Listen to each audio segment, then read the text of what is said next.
حضرت صلی اللہ علیہ وآلہ وسلم پر وحی کا ابتدائی دور اچھے سچے پاکیزہ خوابوں سے شروع ہوا۔ آپ خواب میں جو کچھ دیکھتے وہ صبح کی روشنی کی طرح صحیح اور سچا ثابت ہوتا۔ پھر من جانب قدرت آپ تنہائی پسند ہو گئے اور آپ نے غار حرا میں خلوت نشینی اختیار فرمائی اور کئی دن اور رات وہاں مسلسل عبادت اور یاد الہی و ذکر میں مشغول رہنے لگے۔ جب تک گھر آنے کو دل نہ چاہتا توشہ ہمراہ لیے ہوئے وہاں رہتے۔ توشہ ختم ہونے پر ہی اہلیہ محترمہ حضرت خدیجہ رضی اللہ تعالی عنہا کے پاس تشریف لاتے اور کچھ توشہ ہمراہ لے کر پھر وہاں جا کر خلوت گزین ہو جاتے۔ یہی طریقہ جاری رہا یہاں تک کہ آپ پر حق منکشف ہو گیا اور آپ غار حرا ہی میں قیام پذیر تھے کہ اچانک حضرت جبرائیل علیہ السلام آپ کے پاس حاضر ہوئے اور کہنے لگے کہ اے محمد پڑھو۔ آپ فرماتے ہیں کہ میں نے کہا کہ میں پڑھنا نہیں جانتا۔ آپ صلی اللہ علیہ وسلم فرماتے ہیں کہ فرشتے نے مجھے پکڑ کر اتنے زور سے بھینچا کہ میری طاقت جواب دے گئی۔ پھر مجھے چھوڑ کر کہا پڑھو۔ میں نے پھر وہی جواب دیا کہ میں پڑھا ہوا نہیں ہوں۔ اس فرشتے نے مجھ کو نہایت ہی زور سے بھینچا کہ مجھ کو سخت تکلیف محسوس ہوئی۔ پھر اس نے کہا کہ پڑھ۔ میں نے کہا میں پڑھا ہوا نہیں ہوں۔ فرشتے نے تیسری بار مجھ کو پکڑا اور تیسری مرتبہ پھر مجھ کو بھینچا۔ پھر مجھے چھوڑ دیا اور کہنے لگا کہ پڑھو اپنے رب کے نام کی مدد سے جس نے پیدا کیا اور انسان کو خون کی پھٹکی سے بنایا۔ پڑھو اور آپ کا رب بہت ہی مہربانیاں کرنے والا ہے۔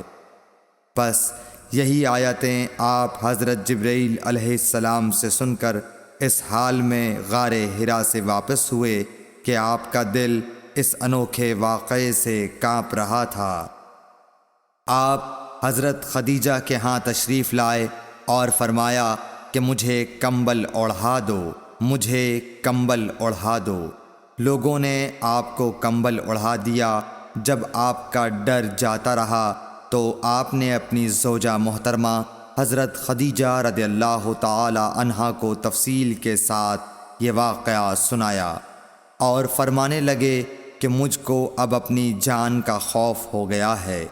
آپ کی اہلیہ محترمہ حضرت خدیجہ رضی اللہ تعالی عنہا نے آپ کی ڈھارس بندھائی اور کہا کہ آپ کا خیال صحیح نہیں ہے۔ اللہ کی قسم آپ کو اللہ کبھی رسوا نہیں کرے گا۔ آپ تو اخلاق فاضلہ کے مالک ہیں۔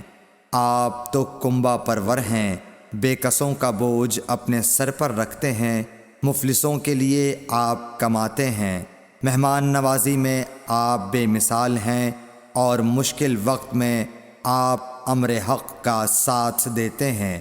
ایسے اوصاف حسنہ والا انسان یوں بے وقت ذلت و خواری کی موت نہیں پا سکتا۔ پھر مزید تسلی کے لیے حضرت خدیجہ رضی اللہ تعالی عنہا آپ کو ورقہ بن نوفل کے پاس لے گئیں جو ان کے چچا زاد بھائی تھے اور زمانہ جاہلیت میں نصرانی مذہب اختیار کر چکے تھے اور عبرانی زبان کے کاتب تھے۔ چنانچہ انجیل کو بھی حسب منشائے خداوندی عبرانی زبان میں لکھا کرتے تھے۔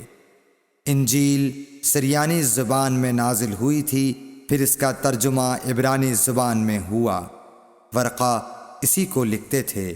وہ بہت بوڑھے ہو گئے تھے، یہاں تک کہ ان کی بینائی بھی رخصت ہو چکی تھی۔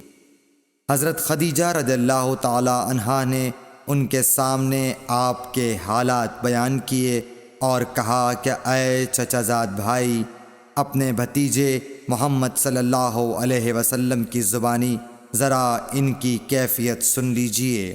وہ بولے کہ بھتیجے آپ نے جو کچھ دیکھا ہے اس کی تفصیل سناؤ۔ چنانچہ آپ صلی اللہ علیہ وآلہ وسلم نے از اول تا آخر پورا واقعہ سنایا، جسے سن کر ورقہ بے اختیار ہو کر بول اٹھے کہ یہ تو وہی ناموس معزز رازدان فرشتہ ہے جسے اللہ نے حضرت موسیٰ علیہ السلام پر وحی دے کر بھیجا تھا۔ کاش میں آپ کے اس عہد نبوت کے شروع ہونے پر جواں عمر ہوتا، کاش میں اس وقت تک زندہ رہتا جب کہ آپ کی قوم آپ کو اس شہر سے نکال دے گی۔ رسول کریم صلی اللہ علیہ وآلہ وسلم نے یہ سن کر تعجب سے پوچھا کہ کیا وہ لوگ مجھ کو نکال دیں گے، حالانکہ میں تو ان میں صادق و امین و مقبول ہوں؟ ورقہ بولا، ہاں یہ سب کچھ سچ ہے، مگر جو شخص بھی آپ کی طرح امر حق لے کر آیا لوگ اس کے دشمن ہی ہو گئے ہیں۔ اگر مجھے آپ کی نبوت کا وہ زمانہ مل جائے تو میں آپ کی پوری مدد کروں گا، مگر ورقہ کچھ دنوں کے بعد انتقال کر گئے، پھر کچھ عرصے تک وحی کی آمد موقوف رہی۔ صحیح بخاری حدیث نمبر 3۔